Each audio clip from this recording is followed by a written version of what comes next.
Angela Nampeo, digital editor, NMG. I have my colleagues here, Derek Wandera, Moses Talemwa, and Tracy J. Joseph. We're having a conversation about past elections, but in particular, notable past elections.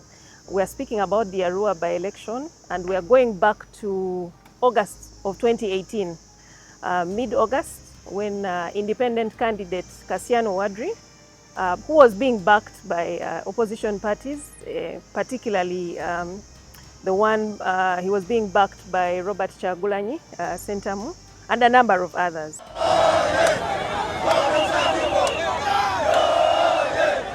And just at the end of a rally, chaos, or at the tail end of one of the final rallies in Arua, chaos broke out. So that's what we are going to speak about. Jeff was there in Arua. So Jeff, tell us, on that August, was it evening, afternoon, what time, did things actually start to happen? Where were you? Yeah. And what was going on after that rally of Kassiano Wadri? I was on camera on that day. Yeah. I was on camera. And starting the day, it was like any other normal day, like here as we are here. Then in the evening there, we had loud bangs. Even when we are doing news in the at around midday there, we do live during midday. There were some loud things which I could hear in the headphones. I said, what is this? Is there anyone banging something? But there was some tear gas which was being fired, like in the clouds, like. You could see it from where you guys were? We were just hearing sound. Okay. And we could say, we are on the rally, so we said, maybe someone is banging something somewhere there. So we ended the day, and evening we did our story. It's like any other normal day. Like the chaos was, Arua is part of the places where there are many people, and people don't know. It's a buzzing town. It's now a city, but a buzzing town then. It is densely populated. I see. Arua was densely populated that day. So we did our story. As we are moving, and those bangs were now loud, and now Zua was telling me that, all those bangs we had, it was tear gas. I said, as they were a bit like they stretched like a long period of time. Yeah. I said, no, the others maybe would have been another thing. This is all tear gas or something. So, maybe just give you focus. Which rally were you covering? Because there were two of them. Yeah.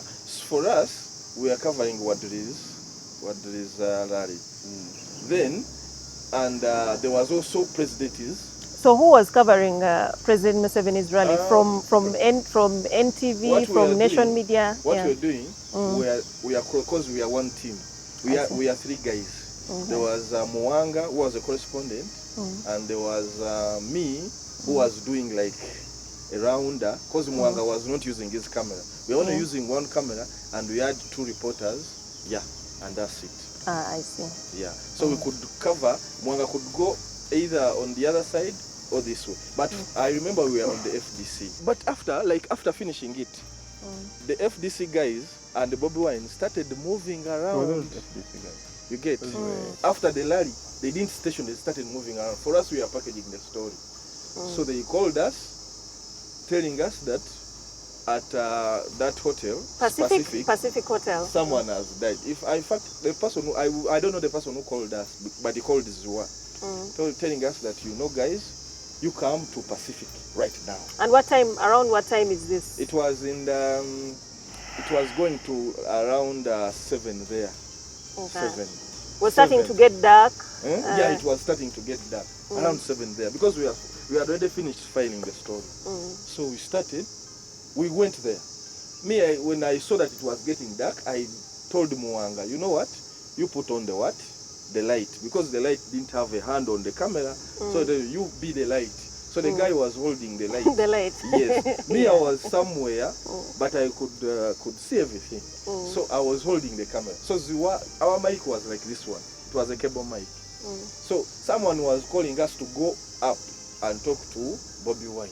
In the hotel? In the hotel. He was there. So we said, let us first film here because someone has died and the thing was... Me, I told Zua, let us remain here. Because going up there, it will be like we are going to do the aftermath. So were you the only ones at the scene? Like, what was the scene? We were called. I think the person who called all the guys was also calling other media people. I saw some UBC guy.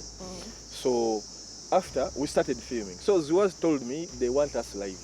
So I think that's where you come in. Yeah, Moses, you wanted live. How did you hear from these guys? What did you hear?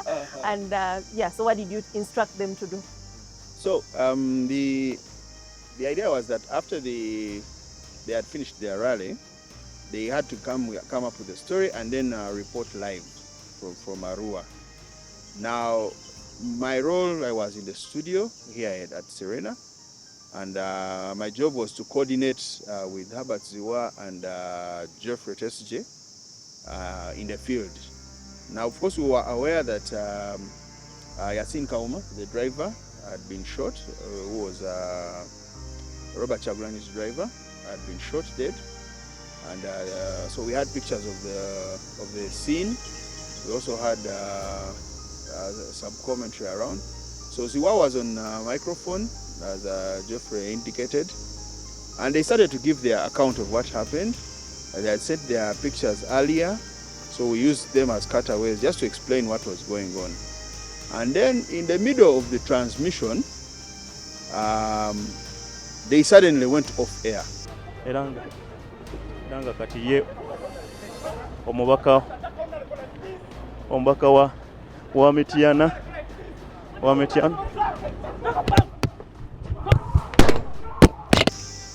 Now, we didn't know what had happened, so we ran back to the studio to try and contain the situation. But I learned later that what had happened was that there was a security situation there, and the cameraman and the reporter ran in opposite directions to avoid the chaos. Border. Come, you take me. Where? Down there. Tugende wa? Huh? Kale.